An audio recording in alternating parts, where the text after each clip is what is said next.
అమ్మ మరి ఇప్పుడు దసరా నవరాత్రులు వస్తున్నాయి. ఈ దసరా నవరాత్రుల్ని మరి ఏ రోజు ప్రారంభం చేసుకోవచ్చు? ఆ తర్వాత మరి అమ్మవారికి సమర్పించే పూజా విధి విధానాలు ఎలా ఉంటాయి? అదే విధంగా అమ్మవారికి సమర్పించే నైవేద్యాలు ఎటువంటి నైవేద్యాలు సమర్పించాలంటారు? చాలా మంచి ప్రశ్న. దసరా అనేది మనకి ఇప్పుడు ఆశ్వీజ భాద్రపద మాసం వెళ్ళిపోయింది, అమావాస్య వెళ్ళిపోయింది రానే తెల్లారి పాడ్యమి తిథి తిథి మొదలవుతుంది కదా. పాడ్యమి రోజు నుంచే మనం అమ్మవారిని కొలుచుకోవటం ప్రారంభిస్తాం. పాడ్యమి తిథి నుంచి మొదలుపెట్టి వరుసగా 9 రోజులు చేసుకుని 10వ రోజున విజయదశమి పండగ చేసుకుని అమ్మవారిని మనం ఉద్యాపన చెప్పుకోవటం, సాగనంపటం అనేది జరుగుతుంది. కానీ ఈసారి విశేషం ఏంటంటే దసరా ఎప్పుడు మనం 9 రోజులు లేకపోతే విజయదశమి కాబట్టి 10 రోజులు అనుకుంటాము.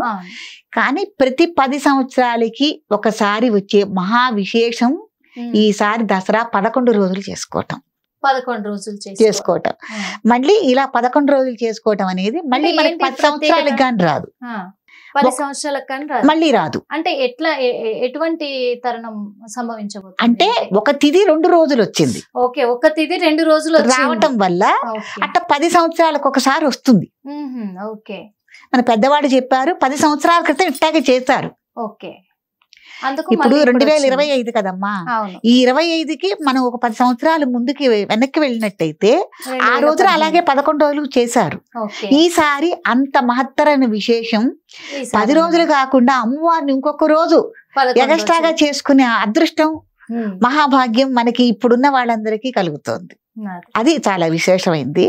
పాడ్యం రోజున అమ్మవారిని చక్కగా వాళ్ళ శక్తి కొలది ఒక కలశంలో నవరత్నాలు, పంచలోహాలు, పంచపల్వాలు, శుద్ధ జలాలు, మీరు ఏదైనా యాత్రలకు వెళ్ళుంటే గనక గంగాజలం గాని, మానస సరోవర యాత్ర నీళ్లు గాని, గోదావరి నీళ్లు, కృష్ణ నీళ్లు మీ దగ్గర ఏవైతే ఉన్నాయో అవేమీ లేవనుకోండి, శుద్ధ జలాలు ఇంట్లోవి మడిగట్టుకుని చక్కగా శుచి శుభ్రంతో ఉన్న జలాలతో కలశ స్థాపన చేసుకుని ఎవరి ఇష్టానికి వాళ్ళకు అనుగుణంగా ముందు రోజు నుంచి అమ్మవారిని అలంకారం చేసుకోవటం ఇవన్నీ చేస్తూ ఉంటారు. మొదటి రోజు కాబట్టి తప్పకుండా ఒక బ్రాహ్మణ్ణి నియమించుకుని మంత్రోక్తంగా అమ్మవారిని కలశ స్థాపన చేసుకోవటం అనేది మంచి పద్ధతి అమ్మా.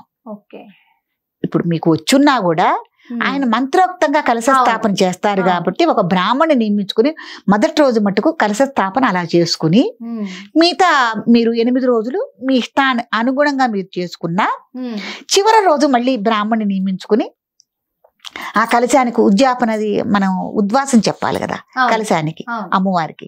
ఆ కార్యక్రమం మళ్ళీ అయ్యగారితో అలా చేయించుకుంటే మంచి పద్ధతి. లేదు మాకు వచ్చు మేము చేసుకుంటాం ఆ మంత్రోక్తంగా అంటే గనక అలా చేసుకోవచ్చు.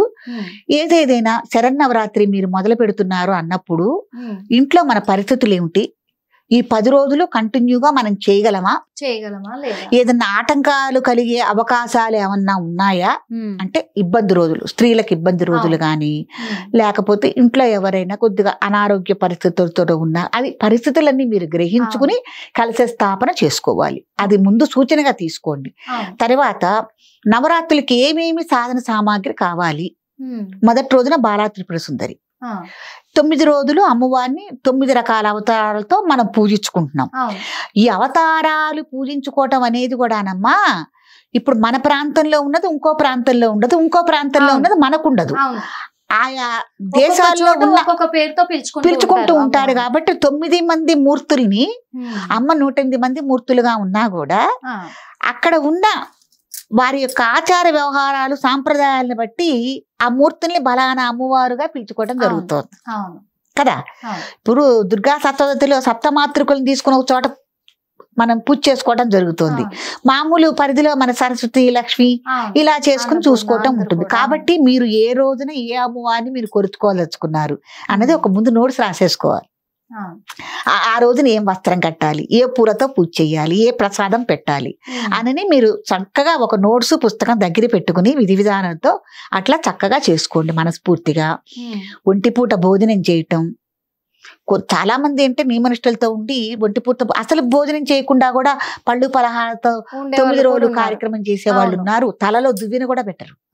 నేను చాలా సార్లు 3 సంవత్సరాలు కంటిన్యూగా అట్ట నేను చేశాను. తలలో కూడా దువ్విని కూడా పెట్టలేదు. 3 సంవత్సరాలు కంటిన్యూగా తలలో దువ్విని కూడా పెట్టలేదు. దువ్విని పెట్టకుండా త్రికాలార్చనలు 3 సార్లు, ప్రాతకాలంలో, మధ్యాహ్నం, సాయంత్రం 3 కాలాలు ప్రసాదాలు విడివిడిగా, 3 కాలాలు పూజలు, 3 కాలాలు బాల పూజ, సుహాసిని పూజ రోజు కూడా. చిన్న పాపని బాలగా చూసి బాల పూజ చేసుకోవటం, సుహాసిని రోజుకొక ముత్తైదుకి సుహాసిని పూజ చేసుకోవటం విశేషం. 9 రోజులు అలా వైభవంగా మనం చేసుకోవచ్చు. అమ్మ కొండంత దేవుడికి కొండంత పత్రి మనం పెట్టలేము. ఎవరి శక్తి కొద్దీ వాళ్ళు ఎవరు మనం చేసుకోగలమని ఒక స్థిరత్వానికి వచ్చి ఈ దసరా నవరాత్రులు అద్భుతంగా చేసుకుని అమ్మవారి యొక్క అనుగ్రహం పొందాలని కోరుకుంటున్నాను. తప్పకుండా అమ్మ. Thank you so much. చక్కగా చెప్పారు. ఎందుకంటే నవరాత్రులలో చాలా మందికి చాలా సందేహాలు ఉండే, అవన్నీ కూడా మీరు మంచిగా క్లియర్గా ఎక్స్ప్లెయిన్ చేశారు. మీకు ధన్యవాదాలు.